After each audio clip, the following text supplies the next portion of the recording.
All right, so our final speaker today is Grossenbacher-Rieck, who will be speaking on recent advances in topology-based graph classification. Hi everyone. Thanks for having me, and I hope I can close this with a nice talk now. It's quite late already in Basel, so I'm keeping my voice down a little bit. Let's see how that works. It's my pleasure to be talking to you about this.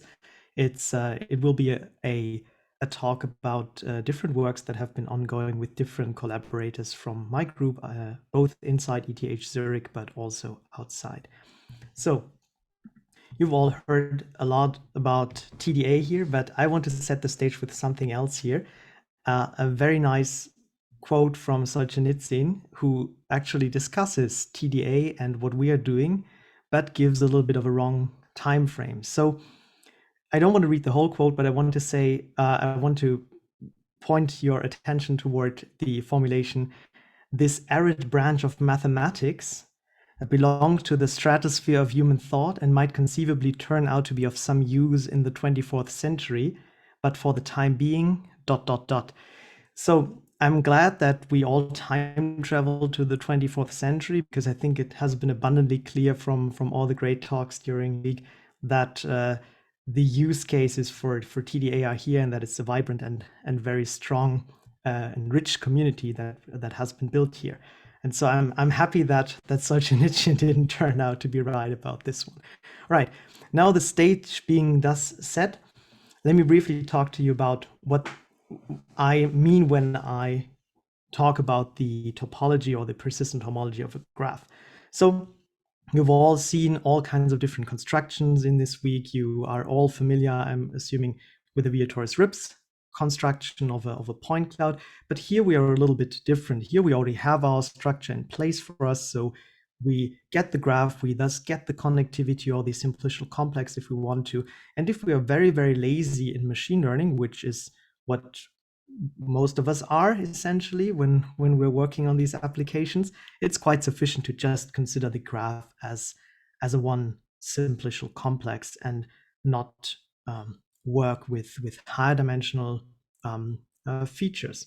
So in this case, we just typically use a filtration based on the vertex degrees. So we set our vertex function values to be the degree, and then we extend this by the maximum, for instance. And this gives us one function that goes from the graph to the real numbers, and we can walk through the filtration and the sublevel sets as we're used to, and we can build a persistence diagram as shown on the right-hand side. So not much going on here. We can find some connected components, we can find a cycle, so that's pretty much it. This is a very simple workflow of creating a persistence diagram from a graph. Now, how can we use this for classification essentially? Of course, we will go into the details here, but the main idea is that if we have such a diagram, we can easily vectorize it, for instance, so we can turn it into some kind of high dimensional vector representation using persistence images, for instance, and then we can add them to our favorite machine learning pipeline. So whatever we want to use downstream for classification, this will work out. However, that also has the disadvantage that it's extremely static. So we will be looking at more dynamic ways of working with this. And already having started, I already have to give a brief interlude, which many of you might hopefully not be familiar with, otherwise it's a little bit boring. And this is the so-called Weisfelder-Lehmann test for graph isomorphism. It originated from a very seminal work, I would say, in the 60s, where the idea was that you want to solve the graph isomorphism problem, and these two researchers thought that they had a very nice polynomial time algorithm. Well, we now know that this is not the case, so it didn't solve the problem, but it turned out to be a very relevant algorithm that is still in use today for graph classification and graph representation learning in general. And also it has a very nice terminology, so of course it has to go in here. The algorithm works as follows. You take your graph, you create a color for each node in the graph. This color can be based on the label or the degree or the function or what have you.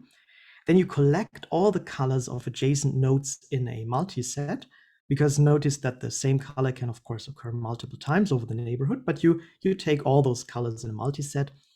later on you compress those colors using a perfect hashing function.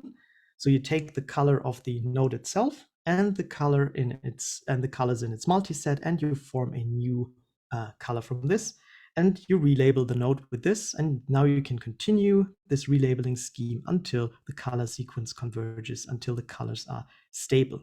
Now, how can you use this? We'll see an example of this, by the way, in a second.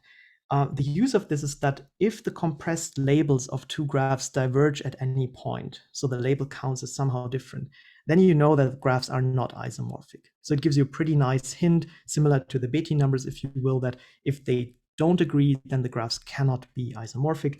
However, the other direction is unfortunately not valid. So non-isomorphic graphs can give rise to coinciding compressed labels. But in the probabilistic sense, this algorithm is not too shabby. So it's very good in telling your graphs apart. And in fact, it is the basis for all modern graph neural network expressivity analyses. So modern graph neural network architectures can be shown to be as expressive as the WL test for graph isomorphism in the best case. So it still holds strong to this very day. Right. So let's see an example of this. Let's take this very simple graph here with a few nodes and two colors, blue and red. Now, if we take a look at the table of the labels of each node and its adjacent labels, you can see that this works out quite well. There's nothing to do here. So we have, for instance, node C with a blue label, and it has adjacent labels blue, blue, blue, and red. Okay, all right, that works. So now let's create a new column and let's hash this label.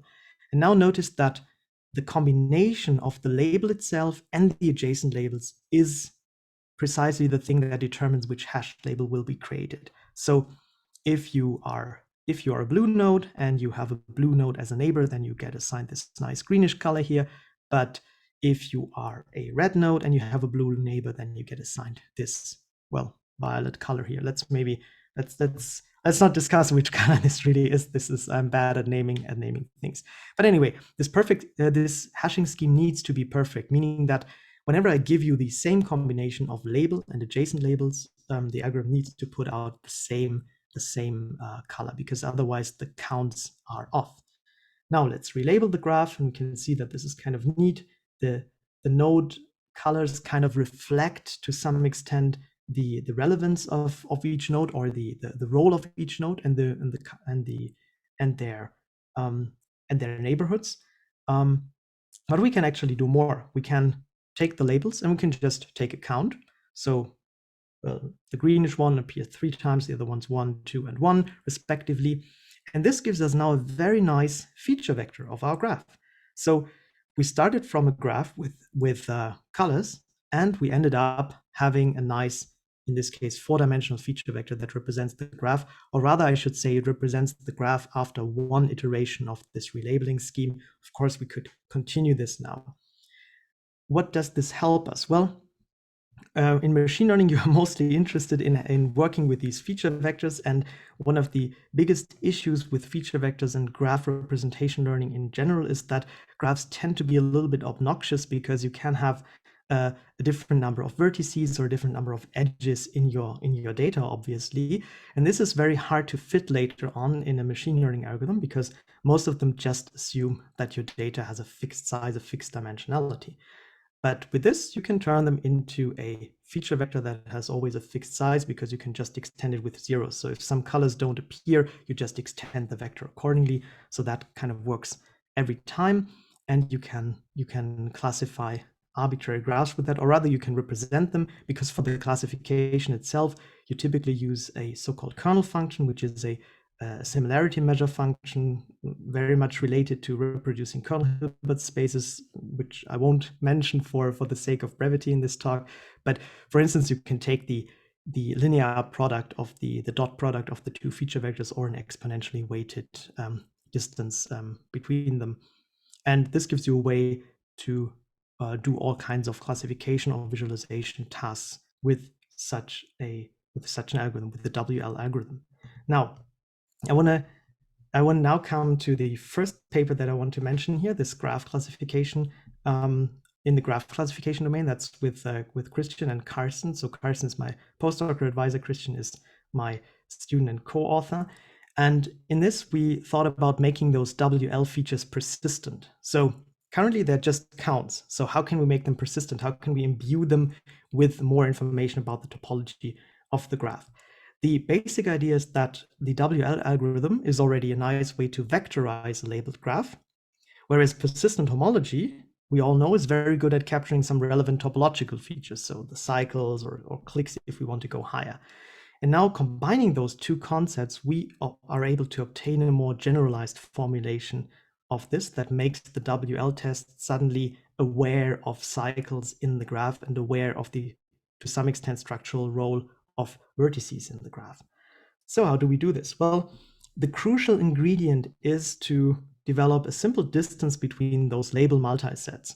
We achieve this essentially by projecting the colors or projecting the labels into an alphabet space, and then just taking something like a Minkowski distance between those. So we would project a multiset with 3 blue and 1 red. We would project this to a vector 3, 1, and we project 2 blue and 1 red to vector 2, 1, and now we can pick our preferred Minkowski distance to calculate a distance between those label sets.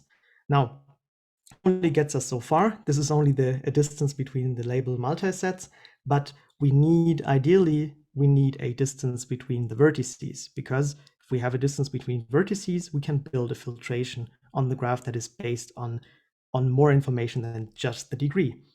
And for this, we use the vertex label, so the color, if you want, from the previous WL iteration, plus the label from the current iteration, and then we end up essentially comparing them. So we have this Iverson bracket here. Won't go into the details too much here. We have the Iverson bracket here. We have a multiset distance here, and we have a, well, I want to call it fudge factor, but it's essentially there to ensure that it actually is a metric. It just has to be some small number greater than 0.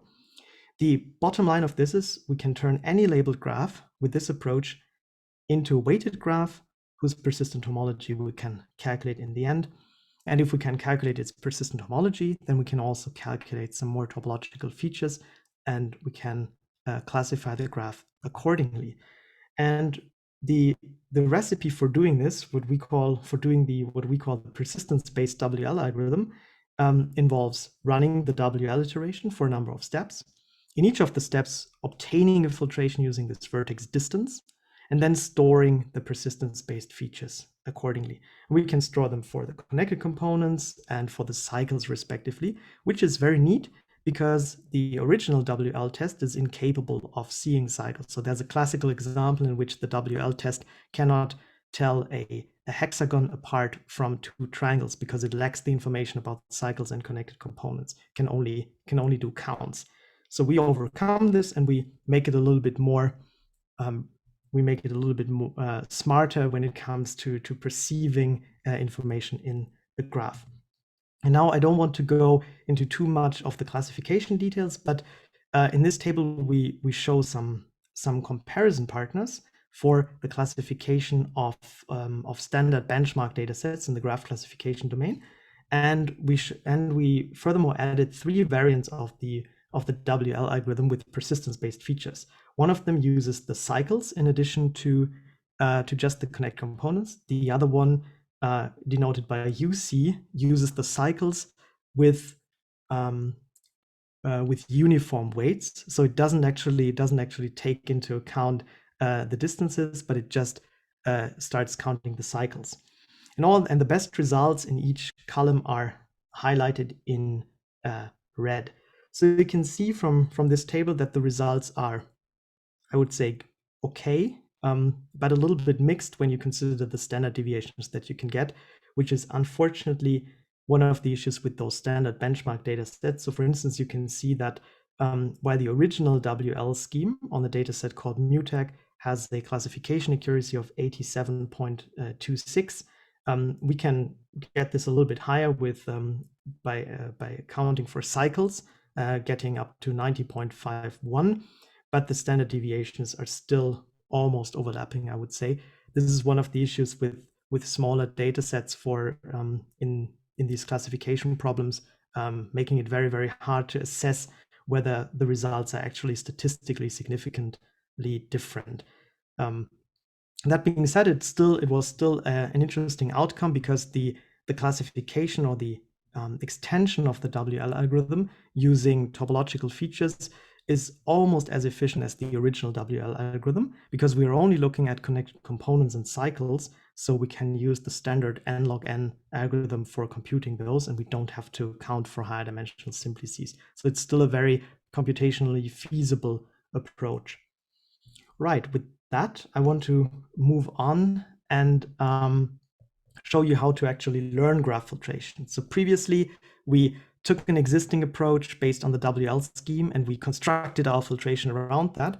But what if we can actually learn a graph filtration in what machine learners call an end-to-end fashion, meaning that we define our graph, we define our target, such as a classification objective, and then we learn the graph filtration that maximizes this objective. This is exactly what we did and presented last year at the International Conference of Machine Learning, and is joint work with Christoph, Florian, Mark, and Roland. Christoph and Florian and Roland are from TU Graz, and Mark is from, I think, University of North Carolina. All right. So let me give you a brief introduction about graph neural networks. Graph neural networks in a nutshell in one slide. Let's see whether we can make that work.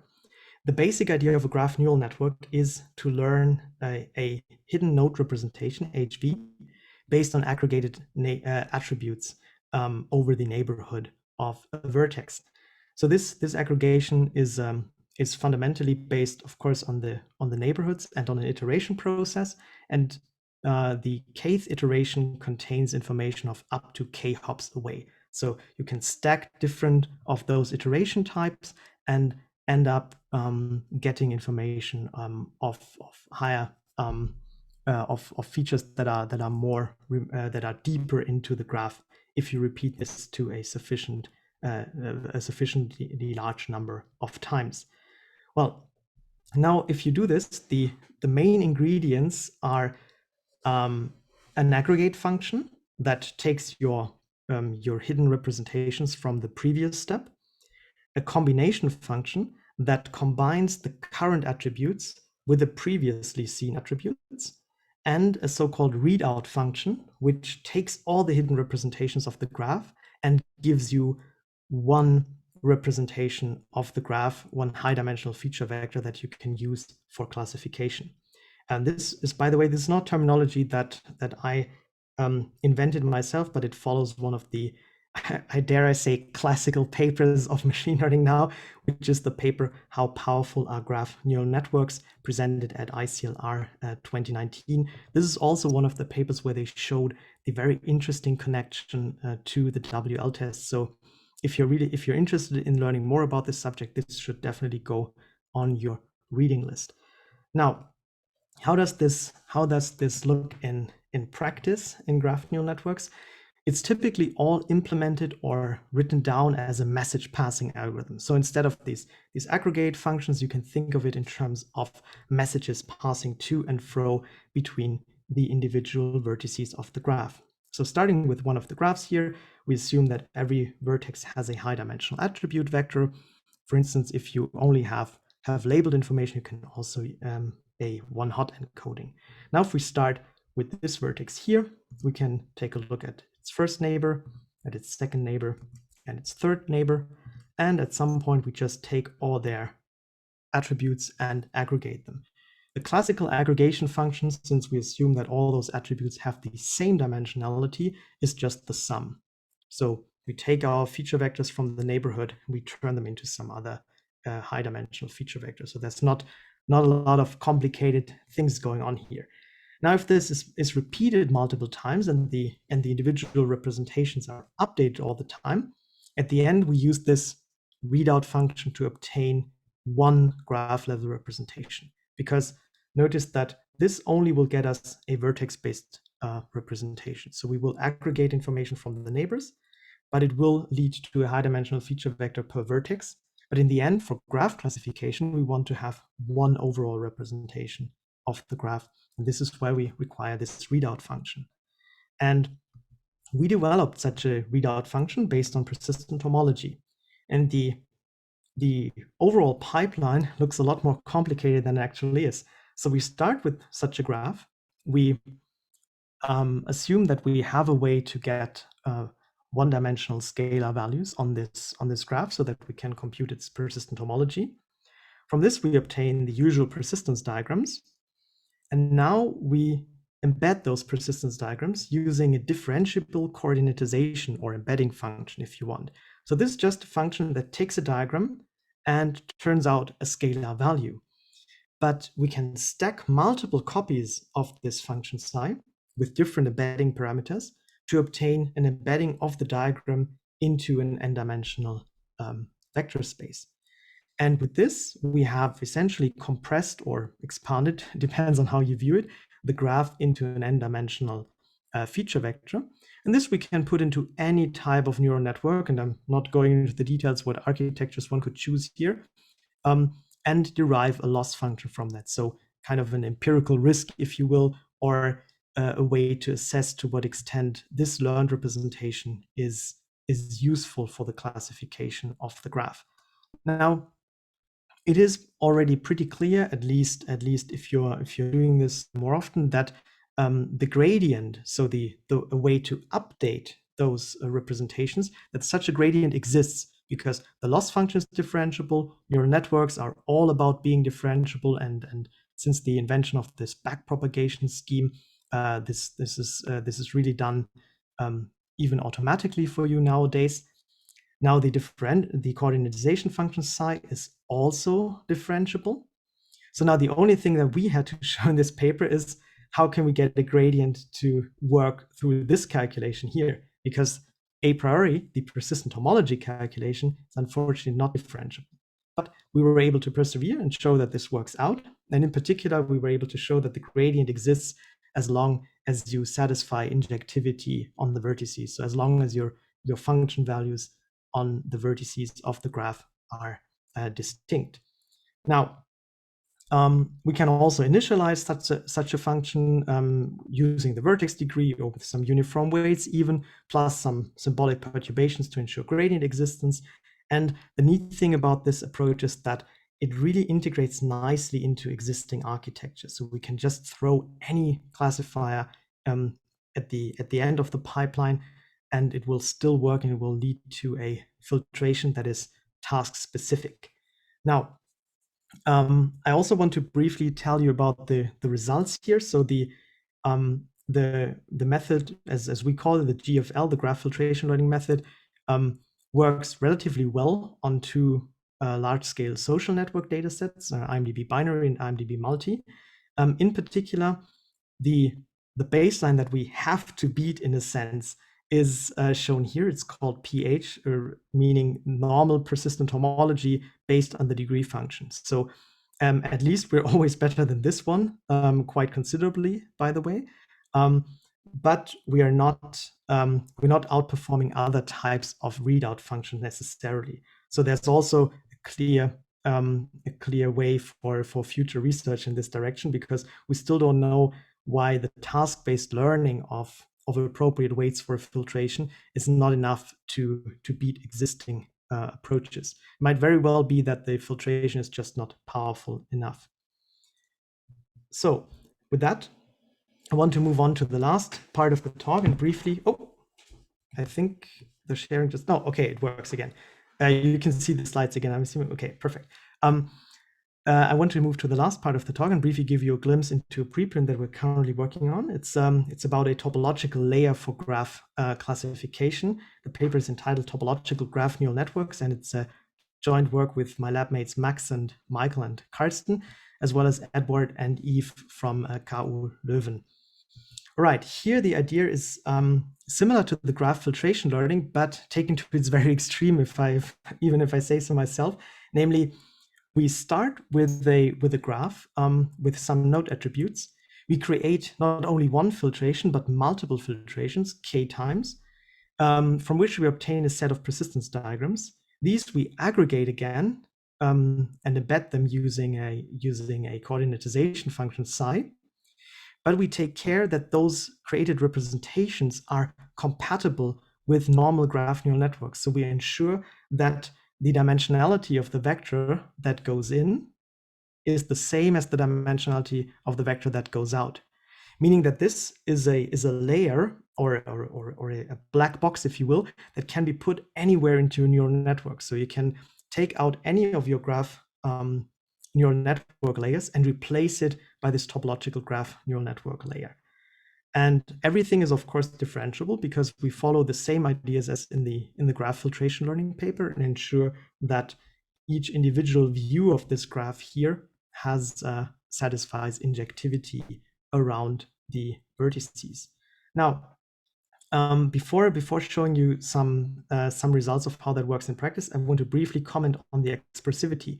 The idea of that layer is that by including a topology-based viewpoint, we're able to improve the expressivity of a normal graph neural network by making it aware of topological structures that it cannot otherwise capture. And for this, we created two synthetic data sets. One is called cycles, which contains either one large cycle or multiple small cycles. And the other one is the necklaces dataset, which I'll show in a second. Now, the important part here is to take a look at the test accuracy. If you check what a normal graph convolutional network or normal graph neural network architecture does, you can see that it requires at least 3 individual graph neural network layers that are stacked on top of each other to ensure that it can detect these cycles, because it basically needs to go very deep into the graph and collect information from neighbors very deep into the graph in order to detect all of this information to see whether it's one big cycle or multiple small ones. Our layer, however, the topological graph layer, or toggle for short, does that automatically from the get-go, because of course having one cycle or more, this is a very simple topological counting problem, and this can be easily arranged. Now, as an additional baseline, we also have the WL scheme here, which remains at more or less 50% accuracy because it just cannot capture these types of features here. So you can see that the toggle improves the expressivity quite considerably. Now, the other data set that I want to briefly show is what we refer to as the necklaces data set, and it has a little bit more of a topological structure that's a little bit more complicated, but still we observe the same behavior. The GCN architecture, so the graph neural network, requires a considerably large amount of layers to get to useful test accuracies here, whereas toggle is always at a very, very high accuracy here. So it really improves the perspective that you can get here. Now, we had one experiment in which we replaced a single layer of a graph neural network with our layer, and we thought that these would be very interesting empirical results to showcase the power of topology. But it turns out that this is actually not the case. So if you take a look at those numbers here, you will see that there are 2 data sets in which we are considerably better than the next comparison partner. So the graph convolution network with 4 layers is compared to our graph convolution network with 3 layers and 1 layer of toggle. Nevertheless, in other cases, the inclusion of global topological features even has a slightly detrimental effect for some of the data sets. And to look at this, we finally came up with the idea of removing the node features that are already part of those data sets and replacing them essentially by random features. Because it turns out that most of the data sets have topological information and node attribute information so entangled that their attributes already tell you a lot more about the graph than the actual topology of the graph. And after removing those existing node features, we were finally able to improve our classification accuracy quite considerably. So the green line is again the GCN with the comparison partner, and the yellowish line is our scheme with without using the predefined node features. So you can see that this turned out to be the culprit, at least in this case, to ensure a little bit of better prediction performance. Right, with that, I'm already at the end. let me briefly summarize what I showed you. So I showed you that topological features now can be shown to improve a lot of graph classification tasks. And recent advances even make it possible to ensure that those representations are differentiable, so they can be trained in a task-specific manner. However, most of the time, the main performance driver is unclear, and we definitely need to do proper ablation studies that disentangle the performance of the model to a sufficient extent, because otherwise we are a little bit led astray, and we might be focusing on the wrong things. Nevertheless, I think that with this last work, we were able to show that these hybrid models, so models that integrate into existing architectures or into existing other classifiers, that they show particular promise for graph classification, because they give you a slight bonus or boost for seeing more features than you could see otherwise. And that's all I have for you today. And I really want to acknowledge the support of my co-authors and collaborators from these different universities. I'm really grateful for talking to you tonight. Thank you very much. Yes, thank you, Bastian, for your talk. We have one question in the chat already. I think it was asked around slide 12, but the question is from Maria, and it is, how exactly do you define the loss function? That's a good question. So in the cases of the experiment, we defined this based on the labels of the graph that we wanted to see, and the labels that we essentially got. So it's something like a binary cross entropy function between the expected labels and the labels that we received. But there are more complicated options would also be possible, since we have access to the learned features here. So we could also enforce a kind of we could even enforce a kind of persistence diagram if we wanted to. So we could enforce probably that the distance to the diagonal is very, very low, or the distance to the diagonal is very, very high. Although, of course, then the question becomes whether we are able to find a function that satisfies these requirements. Let's see. Hey. Yeah, so thanks for the fun talk. I have a question towards the end where you said this removing the effect of node features. I was wondering if you could go into a little bit detail, because it's a little bit, I don't know. My understanding is that you are trying to make the compare more fair, in a sense that you are decreasing the performance of the classic techniques, right? So I'm just trying to understand how you did it, and then trying to understand whether this is a fair comparison. Yeah, no, you're right. So it's we didn't want to cheat there, but the question was whether the node features as they currently exist, whether they carry already some information about the topology of the graph. So whether a higher dimensional node vector already encodes some kind of information that that might otherwise only be gleaned from the graph structure itself.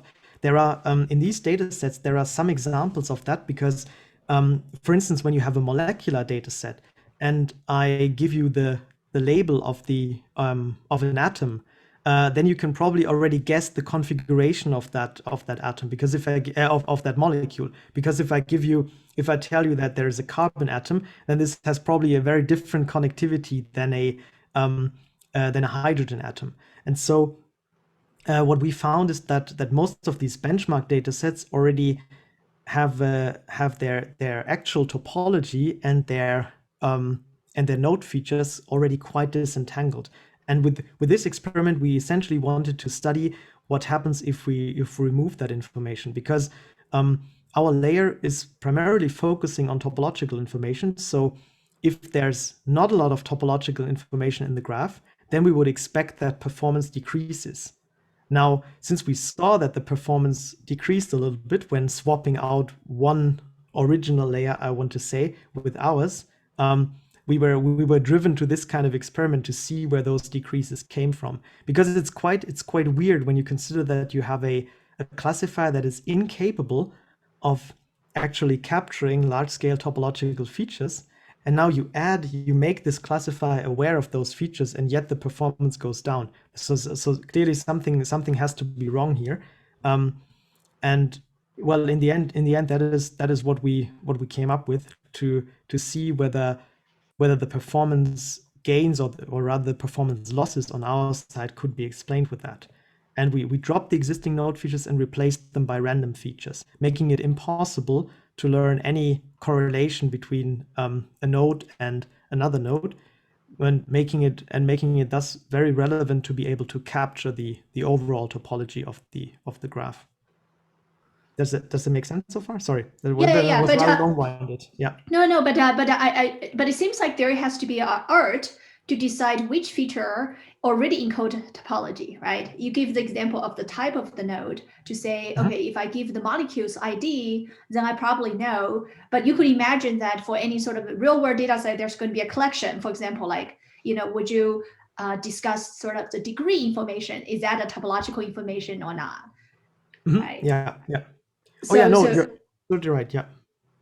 Okay, but if you're doing this, if I add the current, so I don't know if this is part of your experiments already, that if I take the classic feature and I add my topological feature, sort of combine them, did you see improvement? Because no, unfortunately not. That was the strange thing. So this is what we tried here. This is where we.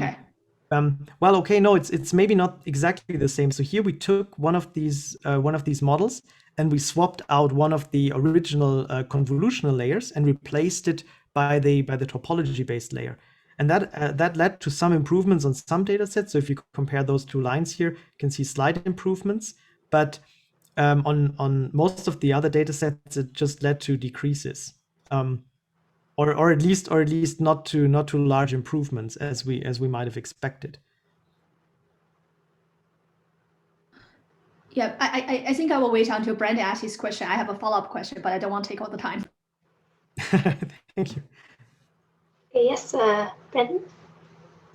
Hi, I really enjoyed the talk, and I think Bei asked my question, so I think you just answered it. So this 3-1 GNN, you said you replaced the first layer, the convolutional layer. Is that correct?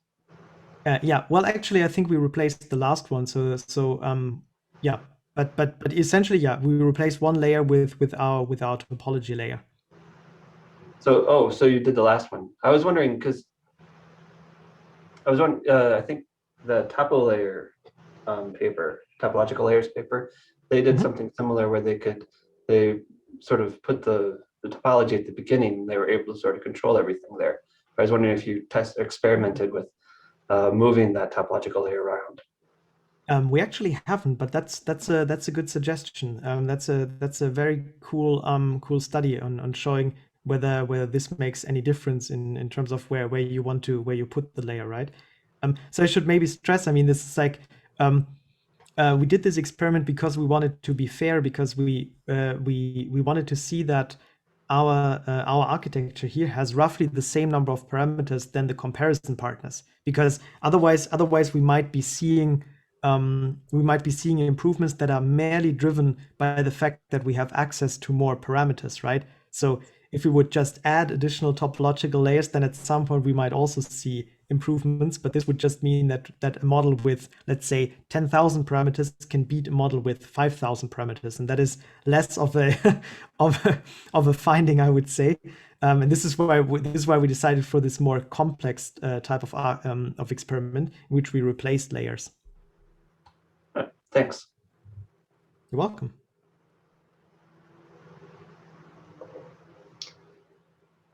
All right. Any last questions? Well, if there's no more question, actually, Brandon asked my follow-up question, and I want to add to it, actually, is that, the reason I was thinking my follow-up question was you have those 4 layers, right, from the GCN-4, and your topology layer could be sort of a additional input layer that kind of concatenate. And then, of course, yes, now it may or may not be a fair comparison because you have this additional input layer, but I guess you can still always argue for, kind of testing for essentially statistical significance like p-value or something, just to say that, if my improvement is statistical significant, and then that doesn't completely say it's a fair comparison, but at least it will tell you on top of the GCN-4, if I add this topology layer, how much improvement do you get? Yeah, that's an excellent suggestion. Yeah, you're very right here. Yeah.